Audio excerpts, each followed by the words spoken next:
வீட்டுக்கு ஒரு பிள்ளைன்னு நிலைமை வந்துருச்சு. ஸோ தங்களோட ஒட்டுமொத்த அன்பு பாசத்தையும் பிள்ளை மேல கொட்டுறாங்க. நாங்க வாழறதே பிள்ளைக்காகன்னு ஒரு மனநிலையில அதிகமா செல்லம் கொடுக்கறாங்க. பிள்ளை மேல அன்பு வைக்கிறதுக்கும் செல்லம் கொடுக்கறதுக்கும் நிறைய வித்தியாசம் இருக்கு. அதிகமா செல்லம் கொடுக்கறதால பிள்ளைங்களுக்கு உண்டாகிற மோசமான பின்விளைவுகளை ஒவ்வொரு பேரண்ட்ஸும் தெரிஞ்சு வச்சிருக்கணும். ஒன்று, செல்லம் கொடுக்கற பிள்ளைங்க சோம்பேறியா வளர்றாங்க.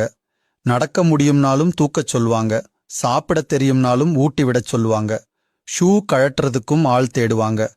இந்த பழக்கம் பாடம் படிக்கிறதிலும் தொடரும்.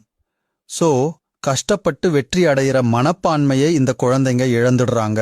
2, தனக்கு பணிவிடை செய்யறதுக்காகவே அப்பாவும் அம்மாவும் இருக்காங்கன்னு ஒரு மனநிலை பிள்ளைக்கு வந்துடுது. பெற்றோரோட பாசத்தை புரிஞ்சுக்காம அவங்கள ரோபாட் மாதிரி பார்க்காங்க. இதனால பெற்றோர் மேல மதிப்பு மரியாதை பிள்ளைக்கு வர்றதில்ல. 3, என்ன செஞ்சாலும் பிள்ளைய பெற்றோர் பாராட்டுறாங்க, கொண்டாடுறாங்க. ஆனா வெளியுலகில் பாராட்டும் வெற்றியும் கிடைக்கலன்னதும் அதீத கோபத்துக்கு ஆளாகிறாங்க.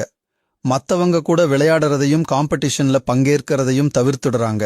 4, பிள்ளையோட ஒழுக்கமின்மையை சில பெற்றோர்கள் ரசிக்கிறாங்க. அதாவது வாடா போடின்னு பெற்றோரை மோசமா திட்டுறதையும் ரசிச்சு சிரிக்கிறாங்க.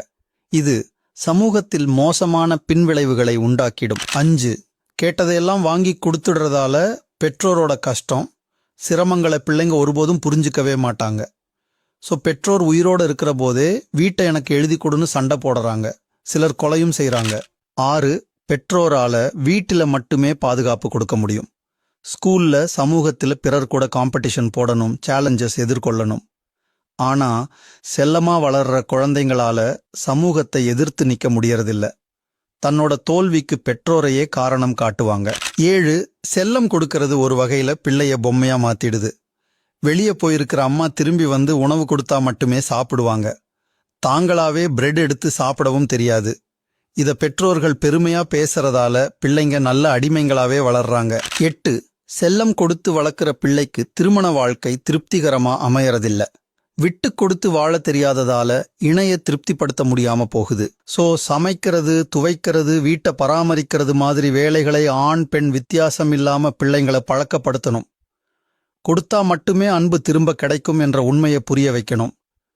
பிள்ளைங்களை தொட்டிச் செடியா இல்லாம மரம் மாதிரி வளரதுக்கு வழிகாட்டுங்க. மகிழ்ச்சியுடன் வாழுங்கள்.